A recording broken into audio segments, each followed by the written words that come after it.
अभी हम एक नई चीज पढ़ने जा रहे हैं, उसे हम कहते हैं आइसोमर्स। क्या होते हैं आइसोमर्स, अभी देखते हैं। देखो पहले ना हम एक कंपाउंड लिखते हैं, CH3 CH CH3 CH3। एक और देखते हैं, CH3 CH2 CH2 CH3। इसमें जरा कार्बन काउंट करो, कितने हो गए, 4 कार्बन। और हाइड्रोजन काउंट करो, 3 3 6, 3 9 और 1 10। इसमें देखें कार्बन कितने हैं, 4। हाइड्रोजन 3 2 5, 2 7 और 3 10। देखो इन दोनों कंपाउंड्स का मॉलिक्यूलर फार्मूला सेम है, ये कहलाएंगे मॉलिक्यूलर फार्मूला। ठीक है, मॉलिक्यूलर फार्मूला, ये भी क्या है, मॉलिक्यूलर फार्मूला। और ये है स्ट्रक्चर फार्मूला, ये भी structural formula.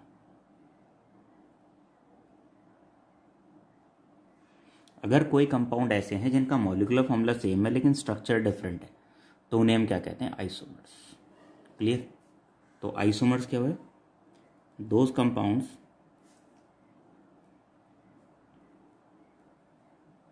which have same molecular formula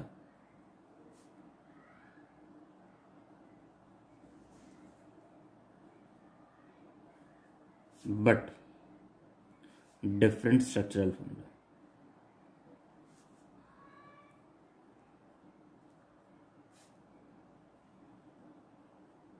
are called isomers। तो आइसोमर्स के लिए कम से कम 2 कंपाउंड तो होने चाहिए, क्योंकि 2 कंपाउंडों के जिनका मॉलिक्यूलर फार्मूला सेम होगा और स्ट्रक्चर डिफरेंट होगा, तो वो क्या कहलाएंगे, आइसोमर्स कहलाएंगे। 2 या 2 से ज़्यादा कंपाउंड। ठीक है। तो अब यहाँ पे ना, जैसे ये जो हमने ऊपर लिखे थे isomers of butane, isomers of C4H10, ये जो थे 2 आइसोमर्स बने थे C4H10 के। ठीक है, तो आइसोमर्स समझ में आया। कंपाउंड्स ऐसे जिनका मॉलिक्यूलर फार्मूला सेम और स्ट्रक्चर डिफरेंट हो, उन्हें हम क्या कहते हैं, आइसोमर्स कहते हैं। अब मैं तुम्हें आइसोमर्स बना के दिखाता हूँ।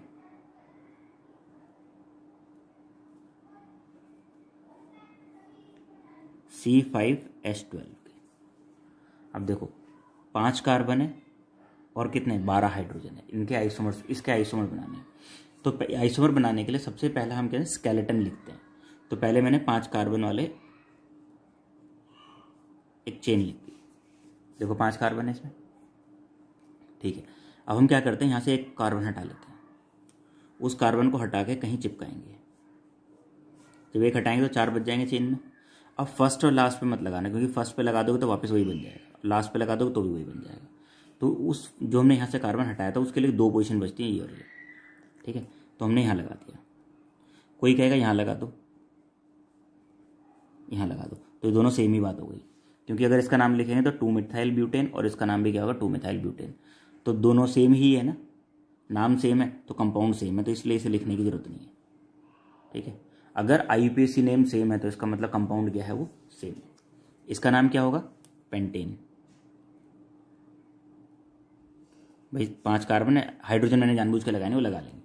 इसका नाम क्या होगा अगर हम लिखेंगे तो 1 2 3 4, 2 मिथाइल ब्यूटेन। 4 कार्बन है तो इसलिए 2 मिथाइल ब्यूटेन। ठीक, अब इसमें से एक और कार्बन हटाओ। जब हमने एक और कार्बन हटा लिया तो पेरेंट चेन में कितने रह गए, केवल 3 कार्बन। अब हमारे पास 2 कार्बन है, उन्हें एडजस्ट करना है, फर्स्ट और लास्ट पे लगा नहीं सकते। ठीक है, जब हम फर्स्ट और लास्ट पे लगा सकते तो यहीं रह जाएगा। तो एक कार्बन यहाँ लग गया और एक कार्बन यहाँ लग गया। इसका नाम देखिए क्या लिखा जाएगा, 1 2 3, तो 2 2 डाई मिथाइल और प्रोपेन। इससे ज़्यादा और कुछ नहीं बन सकता। तो C5H12 के हमारे पास 3 डिफरेंट स्ट्रक्चर बन रहे हैं। तो हम कह सकते हैं C5H12 के हमारे पास कितने आइसोमर्स हैं, 3 आइसोमर्स। C5H12 has 3 isomers. अब इनके ना, ये तो मैंने लिखवाए थे IUPAC नेम, इनके कॉमन नेम भी लिखने होते हैं हमें। अगर स्ट्रेट चेन है, ठीक है, तो उसका कॉमन नेम जो आएगा वो N पेंटेन। N मतलब नॉर्मल, सीधी सीधी चेन है। ये IUPAC नेम था, ये इसका IUPAC नेम है, इसका कॉमन नेम। अगर एक साइड चेन है तो उसके लिए आता आइसो। क्या आता है?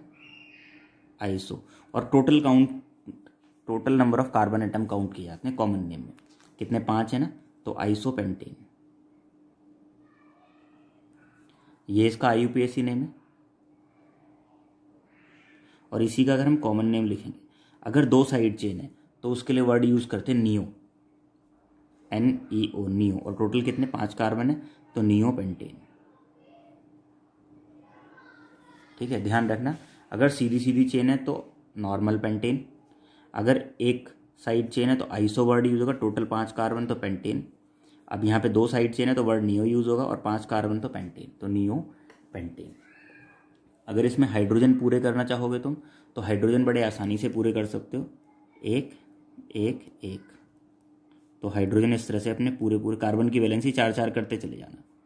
ठीक है, तो ये क्या होगा? हाइड्रोजन पूरे हो जाएंगे। बट जब भी मैं आइसोमर्स लिखना सिखाता हूँ तो मैं स्केलेटन में ही सिखाता हूँ। ठीक, ऐसे इसके भी पूरे कर लेना और इसके भी पूरे कर लेना। ठीक, लेकिन जब आइसोमर्स लिखोगे तुम तो प्रॉपर लिखा होना चाहिए। जैसे ये H3 है, ठीक है, जब तुम एग्जाम में लिखने को आएगा तो तुम कंप्लीट करके लिखोगे, स्केलेटन नहीं छोड़ोगे।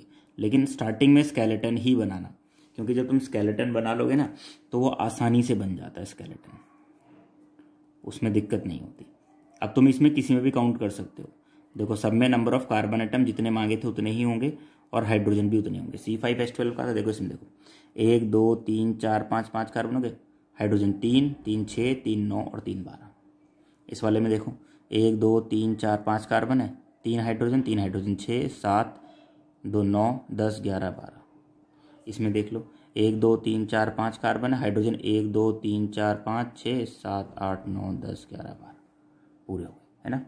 तो ये हमारे पास क्या हो गए? आइसोमर्स हो गए किसके? C5H12।